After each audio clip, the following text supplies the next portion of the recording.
Hey, everybody out there, you're tuned in to 91.8 The Fan. You're in my corner, and I have a very special guest in the corner, a very energetic guest. Would you like to unveil your secret identity to the masses? Well, I'd be happy to. It's Brian Sommer, everybody. How's everyone doing? We're doing great. And for once, Fantastic. I don't know if you know where we are. We're in Viva Las Vegas, but for Oh! once, it isn't uber hot. It's raining.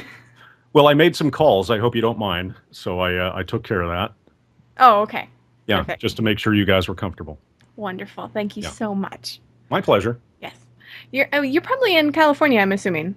I am glorious, sunny, uber cool California, which means that as a native Californian, as everyone knows, I don't know anything that happens east of Las Vegas. Yeah, pretty much. Yeah, You're just we stuck we there. just live in our little bubble and sip our Pellegrino, and well, I think I just aged myself saying Pellegrino. That's pretty old. Anyway, moving on quickly before I say something else stupid. Well, since we're already back in time, Yes, let's just do like a flashback. We'll do like a flashback let's montage, let's do that. and we'll figure out how you got into acting. I will go get my bell bottoms. Wonderful. No, let's not do that. That's why I'm in voiceover right there, because of my shameful fashion sense. That's what it is. Well, if it makes you feel better, I'm like wearing like an XX large shirt. Like I'm 120 pounds, so it's not like I'm fat. But and I'm in like ripped shorts, and I'm sitting in my room doing this Isn't interview. radio fantastic? See, Yes, that's it. It's just super cash. exactly. Yeah. But no, what did spark your interest into acting? Was it a meteorite overhead or aliens or was it your mom's Yes, influence? I was raised in Kansas, which most people don't know. No, that's I was doing a Superman reference with the meteor. Um, it's all Disneyland's fault. That's a great thing to blame Disneyland on. Isn't that great? Yes. Many moons ago, there was an attraction at Disneyland called Adventure Through Inner Space. Some folks remember it. Some folks look at you and raise their eyebrow and think you're from Mars. But that attraction, compared to today's standards, would be considered rather void of any visual special effects. So it was a dark ride, as they call it in the industry. And the thing that was the most compelling was the narration, which, of course, was provided by the ridiculously talented Paul Frees. Mhm. And perhaps by today's standards, it would be a little bit campy, a little bit over the top, but I absolutely loved it as a kid because you're riding around in this attraction in the dark with limited visuals, and you have Paul Frees in your ear with this wonderful, uh, energetic, and there was a great deal of exigency to it and immediacy, and we have to get out of here before we go on shrinking, which was one of the classic lines. So Paul just had an incredible voice to begin with, and on top of that was an incredible actor. And it just sparked my interest. Who are these people? What do they do? How do I do it? Kind of a thing. So I have always been drawn to kind of the golden age, the classic voices and things like that. And there's a lot of them, to be sure, that left us with some very big shoes to fill for the contemporary folks. So that's what sparked my interest. And then we moved on professionally from there. I love that you're inspired by that. Like I went to California Adventures in June. Hmm. Um, and it was the first time I had rode Tower of Terror. Hadn't Ah, ever gotten a chance to, but I right, was more enthralled by like the vocal performance and right. like the story it was telling than Yes, actually, flying up and down and up and down. After that, I kind of felt sick. But right. but I just loved the sort of atmosphere it Sure, gave the entire thing. So I can relate absolutely. to that. Yeah, and a lot of it has to do with the audio of it. The Imagineers, incredibly talented folks, and they put their shows. That's why they refer to them as attractions. They're not rides, because as soon as you step foot into that attraction, you are immersed in that world, and they get you ready for the ride as you're in the queue, waiting to board whatever vehicle you're going to board. You have these visuals and sometimes smells and most certainly audio and vocal performances. Certainly, the Tower of Terror. Mark Silverman did the voice match for the Rod Serling character and did an amazing job on that as well. Um, if you if you go to the Tower of Terror in Florida, the old creepy sounding woman that gives all of the safety spiels and things like that. I don't remember her name, but she was, in fact, a woman of advanced age, and she did the vocals for that. And before Disneyland's version opened, she unfortunately passed away. So they needed somebody to come in and try to voice match that. And the woman you hear now in Disneyland is Tress MacNeille, which, of course, is a very well-known name, I'm sure, to a lot of your listeners. Well, one of the interesting things, I know we're getting on a Disneyland kick here. Yeah, we did, didn't we? Yeah, we but Waiting for their check. one of the interesting things is I see that for a lot of voice artists out there, they don't really like credit a lot of Disney stuff because I only found out recently, even though I've interviewed him before, that Chris Edgerly does the voice for when you're loading into Dumbo. Mm-hmm. And I never knew that. I couldn't find it on the internet. You know, there's not a list of that anywhere. Right. I just found him doing the voice in like a video clip. So Yeah. it's kind of amazing that they don't credit some of those people who do that. I guess that takes away some of the magic, or It does, sure. Because after all, as voice actors, especially, and I was just having this discussion, strangely enough, with another voice actor, AJ Locascio, who voice matched. Exactly. There you go. I was having lunch with him. And we were talking about that, and it's never a case where, when we're talking about stage actors or actors that are on camera, two people that go and see a movie, they would say, hey, Robert De Niro and Sharon Stone had this great scene together in Casino. They were doing this and doing that, and the dynamics were incredible. Well, you'd never hear somebody say, last night, Alex Bornstein and Seth MacFarlane had this great exchange. They'd say Lois and Peter had this great exchange. So it's a bit of a disconnect between the on-camera folks and the voice actors. So we are not that character. I've always tried to watch myself when I talk about characters that I've performed, and I try not to say I played that character. I would rather opt to say I voiced that character. Because especially in animation, there's a great deal of people that are responsible for bringing that character alive. Everything from directors to writers to producers to certainly the artists, the PR people, everything. All of these people bring that particular character alive. And it's my job as a voice actor to come in and breathe vocal life to that character. So that's only one small chunk of it. There's a whole bunch of folks out there that are very talented that bring those animated characters to life. Well, it's interesting that you were having that discussion about it, because we're kind of seeing it in anime a little bit, because, people will be like, oh, Yuri Lowenthal and Vic Mignogna, for example, were really funny in this show together. Mm-hmm. But you're not necessarily seeing it feed into other things as quickly. Like video games, I think, would really benefit from it, especially since, there's so many actors out there that really want to promote their work, but they're sealed shut until the game comes out. Yeah. Yeah, true. And it's not a case of I certainly want those brilliantly talented voice actors to get the credit for vocalizing those characters, bringing those characters to vocal life. But certainly we don't want to get into the habit of thinking that we are that character. Not like, we'd walk around the house dressed like the character. Not in a neuroses sort of a way. You haven't been to conventions, have you? Yeah, exactly. Actually, I've got one coming up in a couple of weeks, I think. But, I just want to make sure that everyone who had a hand in making that character a living, breathing entity to have the credit. The vocal folks certainly have an important role, but we don't want to also forget all of those talented folks that help bring that character to life as well.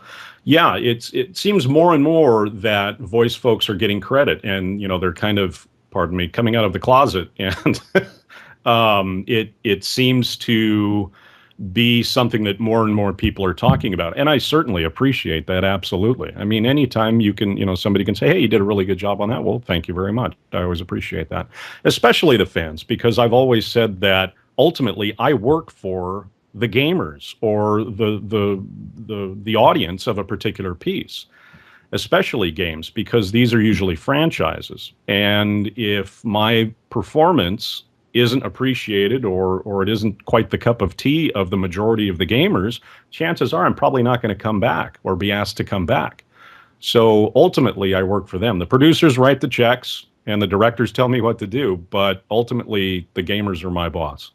And gamers are very vocal nowadays, especially with the rise of the internet, like it's some monumental thing. You bet. But you hear so much criticism, I'm assuming, for a role with how vocal gamers can be. Is it ever sort of like, oh, guys, chill, leave me alone? Yeah, it's true. I mean, obviously, one of the things that the internet has granted folks is anonymity. So they can get out there and say all kinds of nasty things and not necessarily be held responsible for them. So if someone is inclined to be that kind of a personality, they're going to say these things anyway. Anytime anybody has constructive criticism about anything I've done, I will absolutely listen to it. But anybody that's just going to come along and just slam something and say this, that, and the other, you consider the source and you move on. I can see that. I mean, it's kind of interesting to see how everything's sort of connecting together. And Sure. I'm hoping that in the future, and I push this all the time on the show, is I'm Hmm. hoping that, you guys won't be so constricted by NDAs because that's one of the things I feel like, yeah, they're trying to protect their property. I understand from a business point of view, we sign NDAs, so I Right. understand that. Right.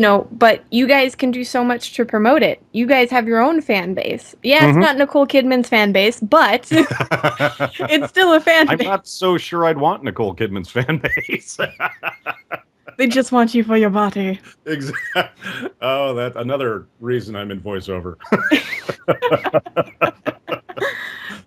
We can make it creepier. We could say that some of the fans have posters of you up in their room. Absolutely. Yeah, it's just a silhouette cutout. They don't know what I look like, so they've just represented me, in this cutout silhouette with the candles around it, and they bow before the altar every night. That's lovely. You Absolutely know, lovely. two or Everybody, three of those, it's not asking a lot to have a couple of stalkers. I mean, come on. well, if you're looking for stalker positions, I think the listeners can fill that. Yeah, no doubt. But I'm sure no, it's a very small percentage of your fine listening audience. no, they're all grown up as stalkers. In fact, our news show is called I Stalk. We don't just report the news, we stalk it. So you're in the right place, buddy. Oh, I think I broke him. no.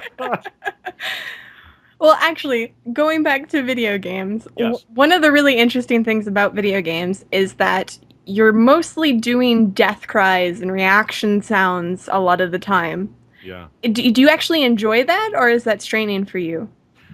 I enjoy it. Anytime I'm one of those guys, I am just absolutely enamored with the industry from top to bottom. I am just as easily entertained watching someone else perform voiceover as I am behind the mic myself. I just love this stuff. And especially, like I said, the guys from the past, those folks that led the way and carved the paths for us. Uh, so anytime I'm behind the mic, in general, I'm having a great time. Certainly there have been some tedious things, usually having to do with perhaps um, directors or producers that aren't exactly sure what they want, so we have to do it 47 times to try and figure it out, sort of a thing. But anytime I can get in there and perform, I'm enjoying it. And it is straining on the voice, but like any professional who has to use any sort of muscles, you need to know your instrument. You need to know how to protect it.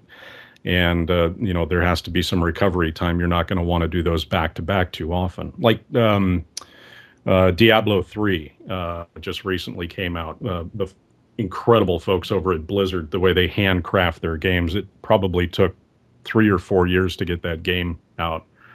And, or I should say, it was 3 or 4 years after I recorded that the game came out. So they definitely take their time and do it right. So that was a couple of sessions that were probably 3 hours long, and it's all just snarling, growling, spitting, kind of stuff. So there's a lot of saliva all over the script once I'm done.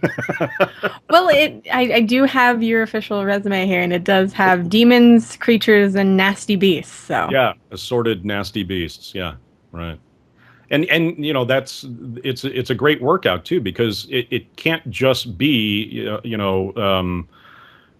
classic monster B from the monster catalog. Each one of those has a different personality, and it's based on their shape and their size and what they look like and where the sounds are coming out of and all those things. So you have to take all those things into consideration when you're vocalizing these guys, even though it's not necessarily a dialogue driven character.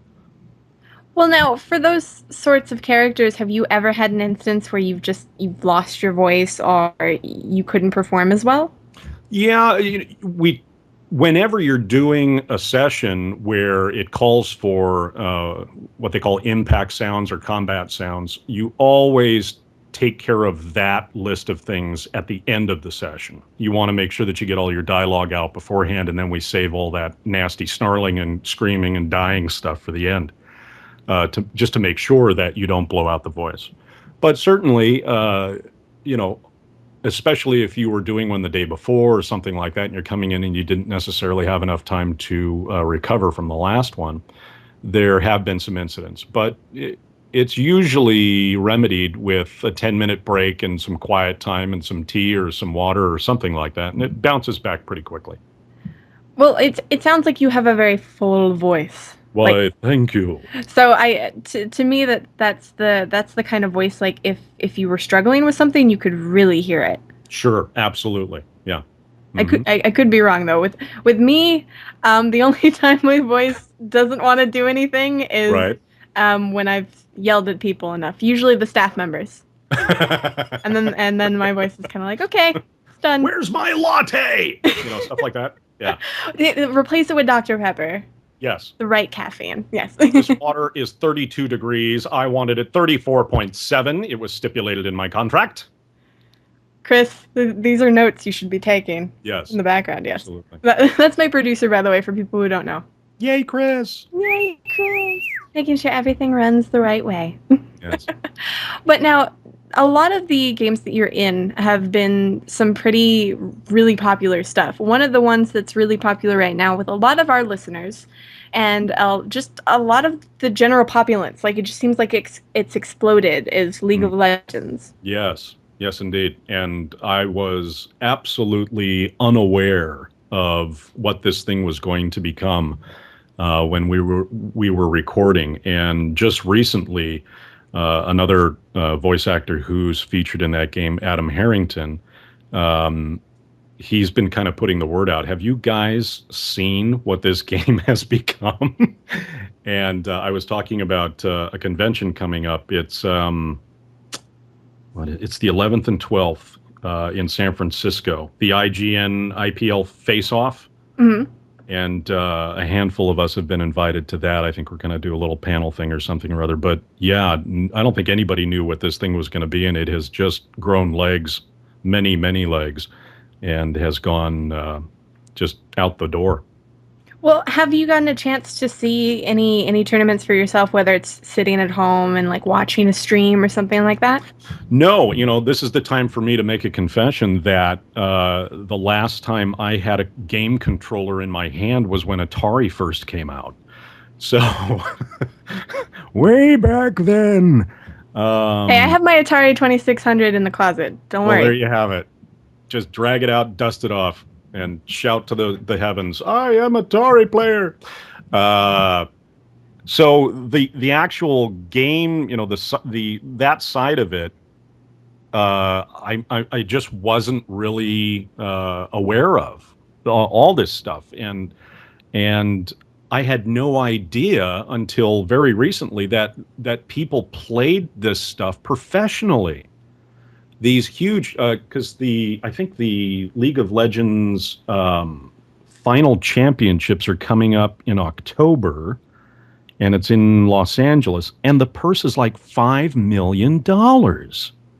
Isn't that insane? It is. I mean, great insane, fantastic insane, but insane nonetheless. So kudos to everybody that's out there that's making this machine go. It's just fantastic. I mean, certainly you always want, your performances to live on, and thanks to the popularity with the gamers, they've really embraced it. So thank you guys. I mean, here on the website on the staff, there's a very fine amount of people that play League, and then the other people play StarCraft.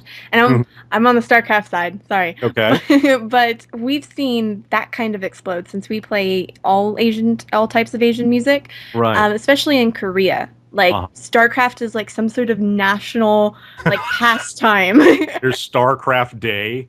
Well, there's literally like channels that just have StarCraft matches all throughout the day, and like Yes. major celebrities It will. is. It's just amazing. Yeah. Yeah, it absolutely blows my mind that Yeah. there's a culture like that, and to see Yeah. it kind of becoming a thing here in the US, whether it's through League or StarCraft or what have you, and Right. getting bigger and bigger, just it kind of is like something I could be in awe from. And then my mom will never understand it, of course.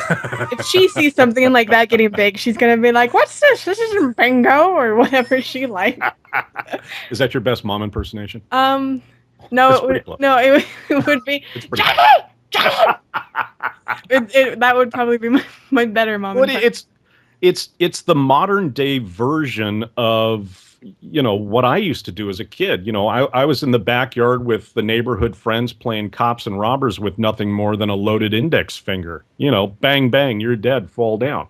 So it's all this, imagination and playing and all these things that as the human creature we do. We want to explore. We want to broaden ourselves. So there's a lot of negative things that can be said about it, and like anything else, excess is, of course, if taken for the wrong reason, is a bad thing. But when people talk about the violence and so forth, it's truly it's an exploration for people. As human beings, somebody tells us not to do something, immediately we want to do it to find out why we're not supposed to do it. You've just summed up my entire personality. I read your bio. Oh, okay. I have a bio. No, I wrote a bio and then I read it. So again, if done by healthy, good-minded people, there's nothing wrong with it. Certainly, just like anything else, it can be taken and used improperly and the wrong way, and some folks take advantage of that, and that's really unfortunate. But it's just exploration, it's fantasy, it's imagination, it's what we did as kids. It's a sort of escapism, and for You bet. a lot of video games out there, they have really good stories and really good characters, Hmm. and just to be dismissed because it's a game Right. is just really sad to me. Sure. Sure. I mean, I can understand why people don't want to get into games. They have movies, they have books, they have Right. what have you. Yeah. But I wish people were more open-minded to some games, because not all of them are trying to, make people's heads explode and Sure. things like that. Yeah. Yeah. Like right now I'm playing LA Noire, and it's in 1947. It's the one game my mom has sat in my room and actually watched me play, because she's like, "Those are cars we had as a kid." Bravo. There we go. So it seems that's the way to get your parents to play a Sure. game. Just Yeah. make sure it's in their era. Yeah. Funny. But for the listeners out there, I think we're going to take a very short break so they can chill and process everything and continue looking for your address since they're stalking you. Of So, course. yes. So make sure to keep it tuned to 91.8 The Fan, where we play everything you want and nothing you don't.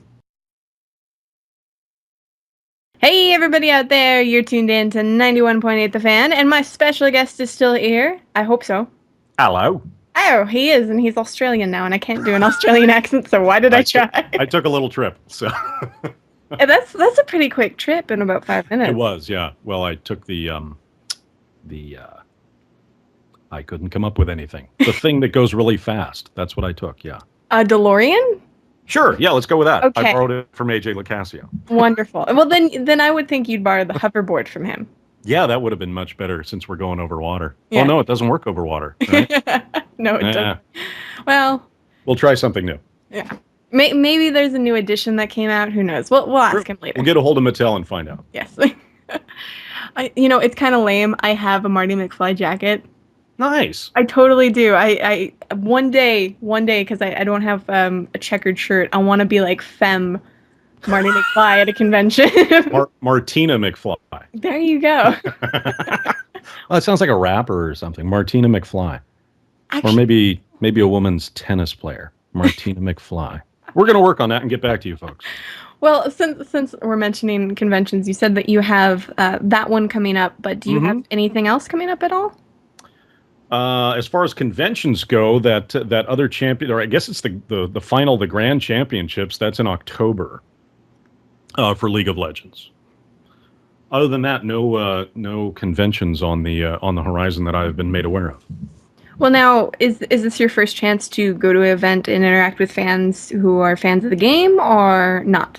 With some of the Disney stuff, I've been to conventions and so forth. I actually did some of the voicemail systems for the old Disney Gallery above the Pirates of the Caribbean and the Disney Anna shop on Main Street. Hello, and thank you for calling the Disney Gallery in New Orleans Square, Disneyland, USA. That kind of thing.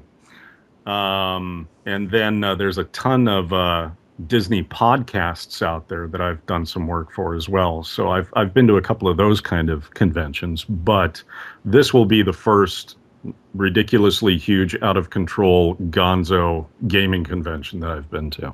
So it should be fun.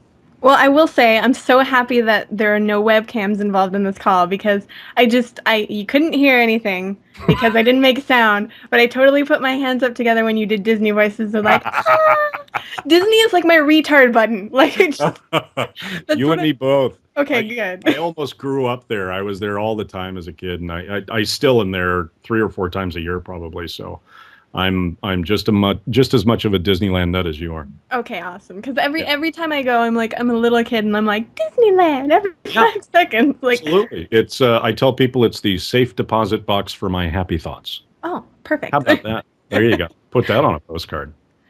But now for League of Legends fans, before we get way too into Disney again, Yeah, right. We've it's gonna happen again. Just yeah, watch. yeah. But now, could you explain for people who are new to the game or don't know what characters you are in the game? I voiced Tryndamere, Warwick, and Nunu's Yeti, whose name is Willump.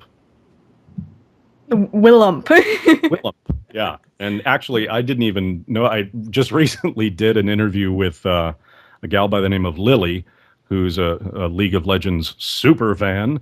And I said, yeah, and I voiced the Yeti that Nunu rides on. And she says, oh, you mean Willump?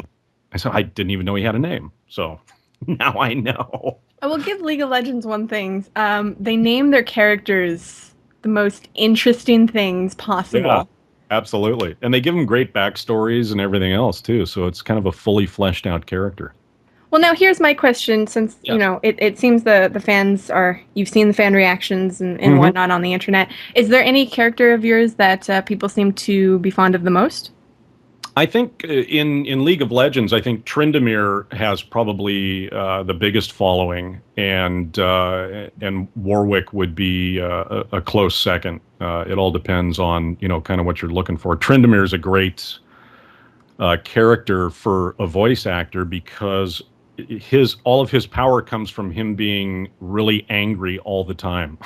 So that's one of those great little quirks about a character that you can really hang your hat on. So when you're developing a voice for a character, um, those kind of things obviously come into play. What's the character's personality and what do they look like and things like that. So they were telling me that this guy's just, he's the barbarian king, for gosh sake. So, he's just this big, hulking, pissed off guy 24/7.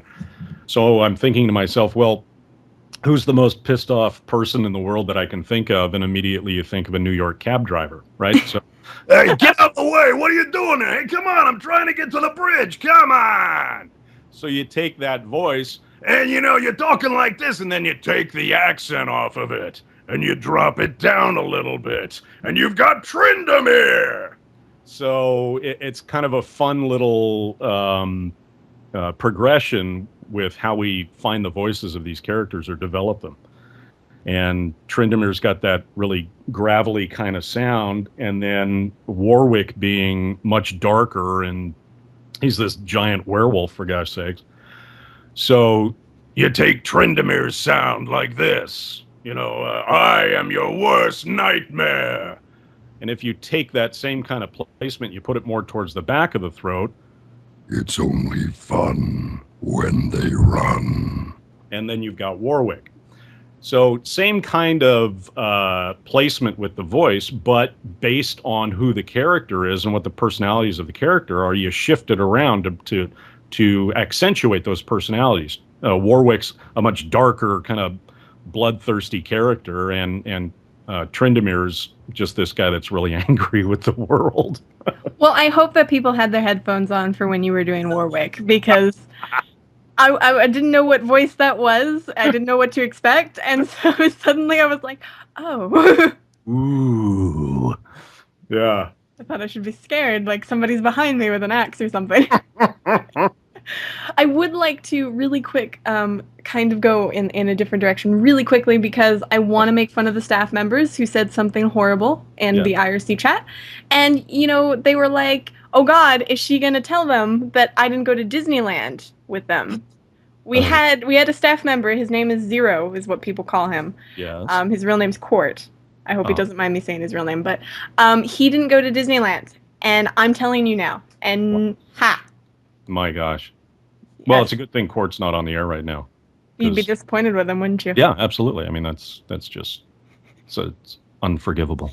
I'm sorry. I'm watching his reaction in the live chat. If people are laughing at him, I thought that would be a good kick. For those of you who don't know, we do have a live chat, which I can see while the interview is going on. So, bravo. Yes. And you should join it. That way you might get your comments on air. Ah, see? There you go.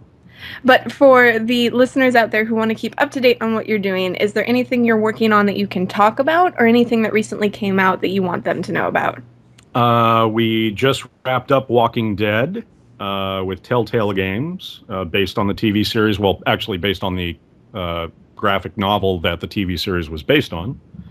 And that's with Telltale. I'd like to do a plug for that, because if you're a PlayStation Plus member, the first 2 episodes are free right now. Ooh! Yes. Nicely played.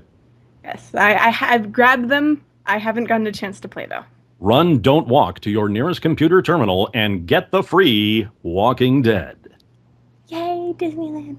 And I voiced, oh good Lord, Danny St. John. He's one of the owners of the St. John Dairy. And Danny has a particular quirk. Quirk. I don't want to give any spoilers. Is it a not safe for... Oh, it's a spoiler quirk. Yeah, it's a spoiler, yeah. Okay, I was thinking maybe he just shouts out random curse words or something. No, Danny does not have Tourette's. He's got just a very interesting something. I was thinking of a fun little pun, but I think that would actually automatically give it away. So go to your computer, go to episode 2 of The Walking Dead, and give Danny St. John a little bit of room, let's just say. Interesting. I'm going to be scared now when I encounter that character in the game. Thank you very much. Is there anything else that recently came down the pipeline? Let's see. I just heard that the servers for Phantasy Star Universe are going to be going down in September, I think. So for those Phantasy Star Universe folks that want to play that before the servers go down, certainly check that out. I voiced Renvolt Magashi in that game, and he was definitely one of my favorite bad guys. Nothing like a maniacal android that slowly loses his mind during the game. That's fun stuff right there. I remember that game on dial-up. No kidding. There you go. Back in the old days when we used to play on dial-up. Well, to be fair, I believe they announced a second one, or one that they're working on that's supposed to come out soon. Oh, good. So, Yes, maybe. Maybe you will get a chance. Who knows? Because in video games, the character, even if you kill the character, it doesn't mean he's dead. Hmm. Yeah. Yes, let's see. Phantasy Star Online 2, North America, January 2013 is what is Oh, quoted on oh, Wiki. So cool. Yeah, maybe. let's hope so. I am Renvold Magashi of the Endrum Collective. I have to remember, or I have to ask, not Mhm. remember. I should remember my question before I talk. But I have a question for you. I can't remember what it is, but would you mind answering it? basically, I'm curious, is that hard to remember a voice for that long? Yeah, I was just thinking to myself, that didn't sound exactly like Renvolt. I think that was probably a pretty bad uh, performance on my part. But no, the thing with voice actors is we all have just kind of a handful of tones. So we've got our, We got our high silly voices like this. And then we can go down here as well. so we have these particular tones, these particular placements, but then you add things onto it to give it the quirks of a particular character. So accents and even speech impediments and things like that, and then just also the way the lines are delivered based on the character's personality. He's a guy that's always angry. He's a bloodthirsty guy because I'm almost always playing the bad guys. So and they're so much fun. So Renvolt had that grumbly placement tone that I do every once in a while, but he being an android, we kind of made him very businesslike and very straightforward. So it was I am Renvolt Magashi of the Endrum Collective. The rest, I'm afraid, is classified. Kind of like that. That also really stunk, I think. But I'll have to look him up and try and get the voice back into my head. Um, so yeah, I mean, you can lose track of a particular character's voice, but again, if we go in to revoice a character, for instance, if this thing takes off in 2013, then obviously they have all the old sound files. They'll play a few, and we'll get them back and get the right placement and the right sound, and usually only takes a few minutes to get them back in my head. Well, I have to say the one that you just did, like Mm. I could hear the I guess the Right. roboticness of it, Yeah. which is kind of interesting because most of the time when we hear robots or that sort of voice in a video game or what have you, it It's all seems like it about got cut off a little bit. right. Yeah, it's all about how far the directors want to go with it. During the 50s, you had all these very malevolent sounding. I am the computer. You will input your information. That kind of sound to them. They all had that very metallic, very artificial sound to them.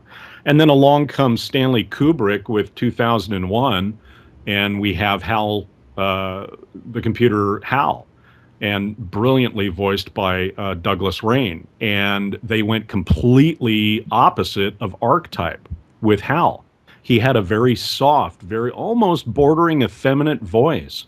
What are you doing, Dave? I'm afraid I can't do that for you right now. That kind of thing. So the contrast between Hal's voice and the way he sounded and what he was actually saying, because he turns out to be completely psychotic as well and tries to kill everybody on board the spacecraft. So that contrast between those two things makes for a brilliant performance. So there are certainly archetypes for particular types of characters, but sometimes we play against that, and the results are really quite interesting. Well, now since we're going a little bit over here, I've been given the warning. The red Oh. flag's been thrown down.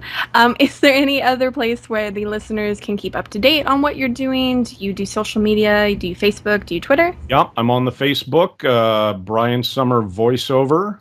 I don't do the Twitter thingy. I've got a cave wall and a stick here at the house. I'm pretty prehistoric. But some very kind, very talented people are running some things for me in Cyberland. So the Facebook's on there, the YouTube /Brian Summer voiceover. And I think that's about it. What else am I supposed to? And there's of course the website www.briansummer.com. We had a huge marketing meeting to figure out the address for that one. That must have been really hard. It was difficult. It was difficult because I had to change my name to I don't know where I was going with that. Anyway, moving on. Well, if it makes you feel better, we had to have an office meeting to figure out if the website should be 918thefan.com or 91.8thefan.com. So See, those are the things that are going to make or break you. If you had exactly. gone the other way, we probably would never even hear about you. I know. Yeah. That's crazy. Yeah. Anyway. But one of the things that we do on the show is we have a tradition that we do at the end of the interview, so you can leave in shame. But we were wondering if you'd be willing to participate. Of course. Awesome. Yeah. Basically, we ask if you'd be willing to do a radio bump for us. The trick Oh. of it, however, is that we do the takes live on air. Okay. Well, Okay. Come on. I mean, let's raise the stakes a little higher. Awesome. Well, yeah, it gets to be in the archived interview version, so Sweet. it's forever. Anyway, Dig it. we basically ask if you'd be willing to say, "Hello, my name is." You insert your name. I Yes. do this. You can insert characters you've been. You can that you're an actor. Whatever you want to put there. Complete Okay. improv on your part. And you're tuned into 91.8 The Fan. The Fan. Yes. So whenever you're ready. All right, let's see what we can do. Hey, everybody, it's Brian Sommer. I'm a professional voice actor, and I've given my voice to many nasty, snarling characters, like Tryndamere from League of Legends and Warwick from League of Legends. Also, Renvolt Magashi from Phantasy Star Universe. Guess what? You're listening to 91.8 The Fan. That makes you a very lucky person. Look, that was easy. You didn't even need another take for that. He was scared into doing a perfect take. That's what it was. I was shamed into it. Well, this person did it, and this person did it. Yeah. Well, That's some great peer pressure right there. Good job. if it makes you feel better, we actually, I think I did like an average count. The last time we did a show is that I believe we've done over 350 of these interviews. I believe about 200 to about 220 have messed up. In your face, guys. Yeah. So yeah, you can totally brag about that. Bravo. One take pony.